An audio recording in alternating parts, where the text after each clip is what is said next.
Hey, what's up guys? Welcome back. Hope you're all doing well. Today we are finally getting the neck glued into this acoustic guitar build.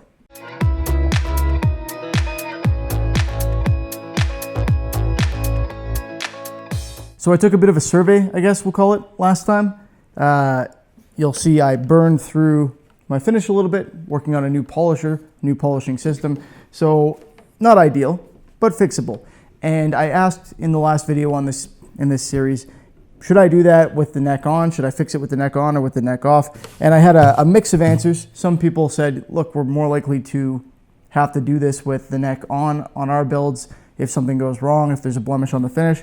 So it would be more useful to fix it that way. And some said, it doesn't really matter. It's the same technique anyway, just a matter of taping stuff off and whatnot, which is true. And so make it easy on yourself and do it with the neck off.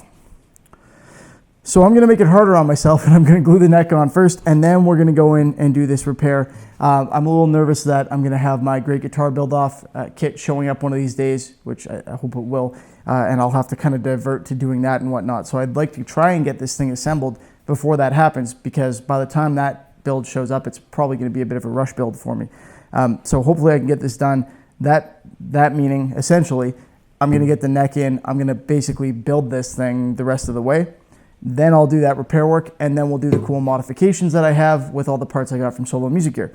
If you didn't know this, and I'm sure you did, this kit, this nice little parlor guitar kit, is from Solo Music Gear or Solo Guitars. They're the same company, same website basically. And this is the APK-10. If you're looking for this kit or any of the upgrade parts that I'm going to be putting in it, assuming you've seen that, that link is in the description. That's an affiliate link, so that's what I'm trying to point at, the description below. Feel free to use that link if you want to help me out. If you pick anything up through there, it does assist me. So in today's video, that's what we're doing. We're gluing this neck in. Now I've spent a lot of time on this, ever so gently here, a lot of time on this, making sure that this angle is good and fits in there nicely, working on this stuff a little bit, and even clearing things out a little bit for the truss rod. So I've had to put a bit of work into that. I didn't have to actually build this thing, I just finished it, which is nice. So this is a pretty easy kit. You can get away with a fair bit on it, but did have to do some work there to get this a little closer so that I wouldn't have to move my bridge, and just to get it to fit the way that I want. Now we're in a situation where all looks good on that front. So it's really going to be a simple, fairly straightforward matter, knock on wood, of gluing this thing in. Let's get to it. One last thing, this guitar is finished. I am going to be repolishing the back at some point.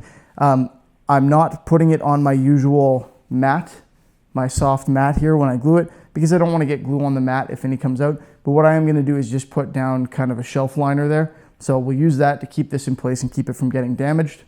And that's that. Let's move on. All right, so like I said, I've got the guitar on some shelf liner here. This is nitrocellulose lacquer. If you've had a guitar with nitro lacquer before, you'll know it kind of tends to melt into stuff, or the lacquer melts against stuff. So I don't want to leave this on here too long. I don't think it'll be an issue, or it won't be an issue for the few minutes that I'm doing this, but you don't want to leave it on this stuff for too long if you can avoid it. So I've got some poly here with my glue on it. I have a 12-inch and a 10-inch, but I'm going to use the 12-inch side because that's what this is, radius block. I've got a torn t-shirt that's going to end up as a little bit of a pad there, and then something to clean my hands, because that's what I'm using to get this glue in place, because I'm weird like that and I didn't bring home my brushes, my foam brushes, which is what I would normally use. So I'm just going to get this all spread out. Pretty simple here.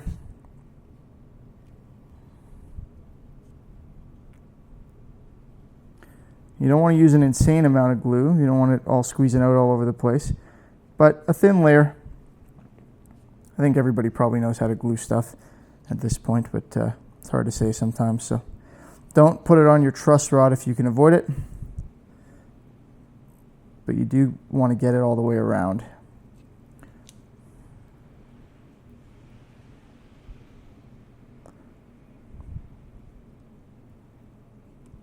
Now, if I'm doing this wrong somehow, please let me know in the comments below. Some people seem to think I do everything wrong. Some seem to agree with everything I do. It's hard to say. But anyway, we don't need a ton of glue here, just a little bit.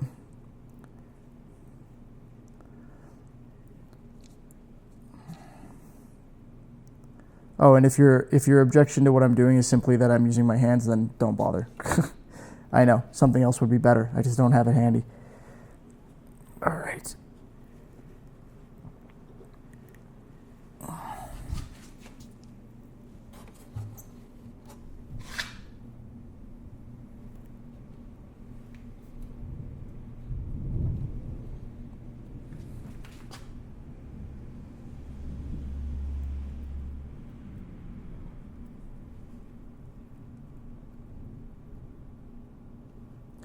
Okay, I'm happy with that. I'm going to try and clean most of this off of me and then just be careful. Get this out of the way.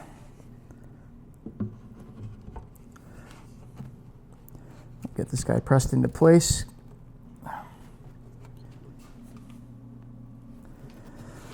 All right, make sure we have access to the truss rod by looking in through here. That looks fine. So everything's in place.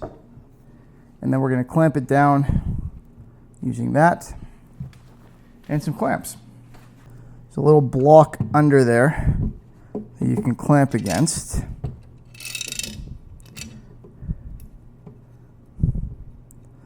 And in fact, I think I'm just going to use one clamp right in the middle. And that's probably going to be about it.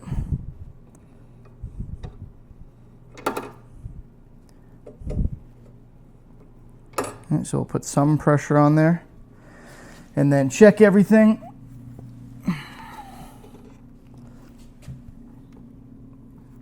Okay, lift up our t-shirt and make sure we don't have a bunch of glue squeeze out. Oh, looks okay.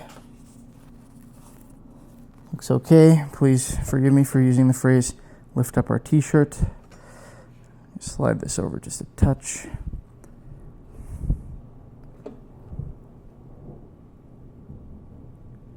Some decent clamping pressure on there. It's important to have a radius block, I think, otherwise you end up flattening your fret and that can cause the ends to lift up. So I think that's about that. Okay, well, I wish I had my shorter clamps here, but hey, it is what it is. So that's it. That's that. I'm pretty sure that's all you need to do. Again, the radius block, important to avoid bending the frets out of position, and also having a pad under there. It's always a good idea. These frets are already leveled and everything like that, and I've actually done some finishing work on the fretboard. I turned it this darker color. It was nothing like that before. So if you're interested in any of that, check out the prior videos in this series. But that's it for this one. Hope you guys enjoyed the video. If you did, please feel free to give it a thumbs up. I would appreciate it. It helps me out. And remember to subscribe so you can see how this thing turns out when it's all done. Have a good one. I'll see you next time.